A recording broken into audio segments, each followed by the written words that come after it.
Welcome to PelviBiz podcast. I'm Dr. Kelly Alhooie. I've grown my pelvic health practice, orthopelvic physical therapy, and now I'm helping pelvic health professionals do the same.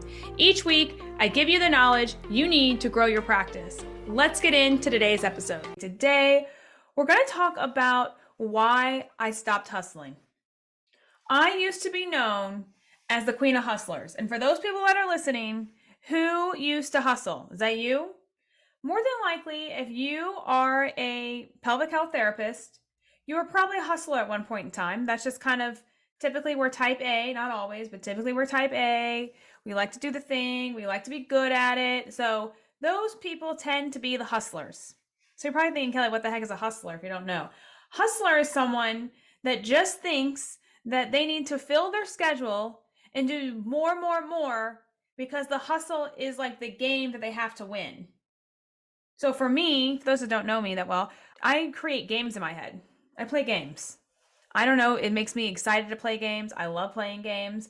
So for me, the hustle game was how much can I actually fill my schedule? And the more that I filled my schedule, the happier I thought it made me. Because wow, look at how productive I am today. And then you see my schedule from 6 o'clock in the morning filled all the way until 8 o'clock at night. And this is not a joke.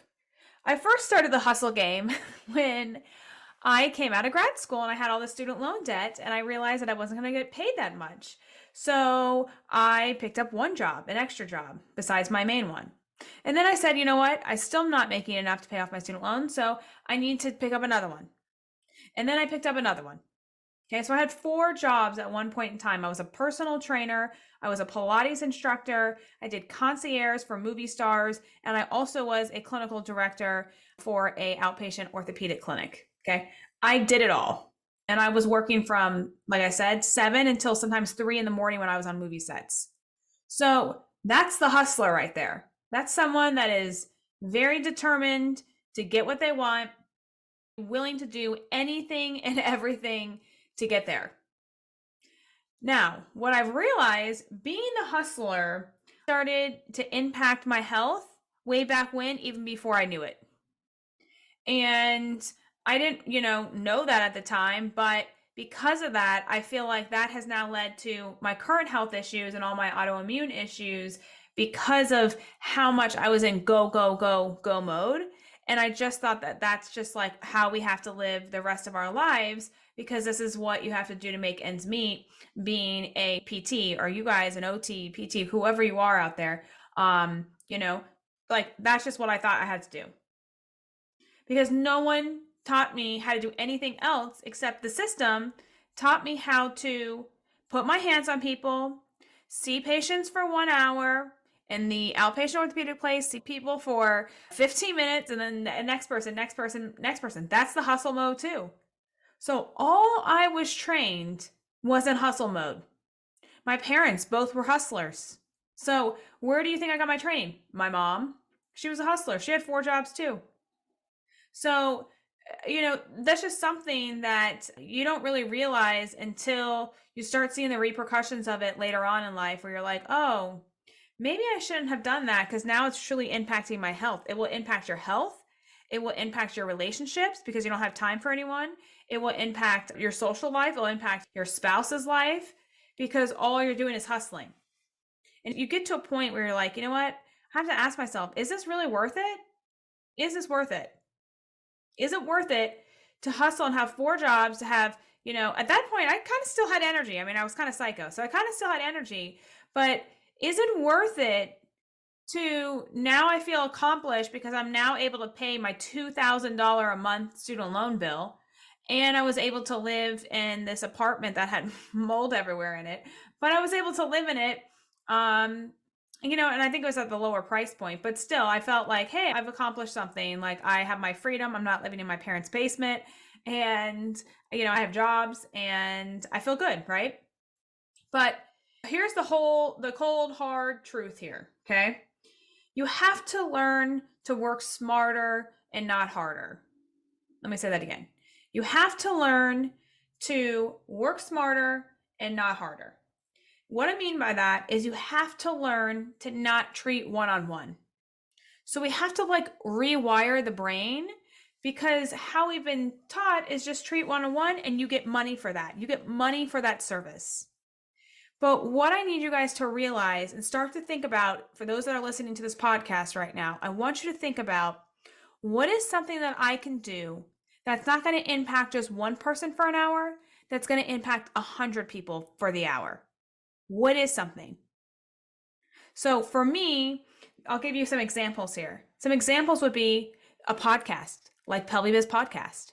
We even have our own podcast for orthopelvic called Collaborative Connections, where we're connecting everyone in the community.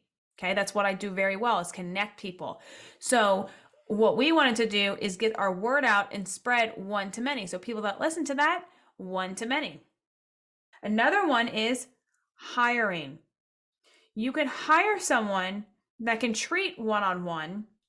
Okay, you can hire someone to treat one-on-one, but you can be not treating or treat very little, and then be able to do, I call it visionary task, where you're the one that's thinking, you're planning, you're developing, you're leading. Like, those are the higher level tasks rather than the one-to-one and you just get paid for that. So that's another thing that you can do. One more that I like to do is events, whether or not that's online events or in-person events. What kind of events can you put on? Like, we did a Be Well Women Summit where we had all 40 locally owned, women-owned businesses, and we got them together online. We had over 1,000 something people online. I think it was like 1,300 and something online for our summit to promote locally women-owned businesses in our area. It was freaking epic. We had goodie bags and everything. If you're like, look, online's not my thing, I hear you.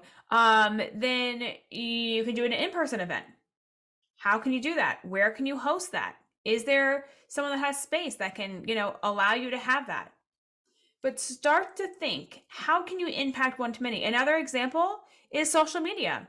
When you put out a video post and you are talking on social media, aren't you influencing potentially 200, 300, 400, a million people online? Yes, you are. So you're actually doing a one-to-many task. So give yourself credit for that. That's amazing. Now let's think how we can continue to do that. And then how can you make money from doing that? Okay. That's how I want you to think. But for those people that are listening to this and be like, yep, I identify, I'm a hustler, it's actually not a good thing. I used to take a badge of honor for freaking being a hustler, because I could outwork people, and I can still outwork people, even with all my autoimmune stuff.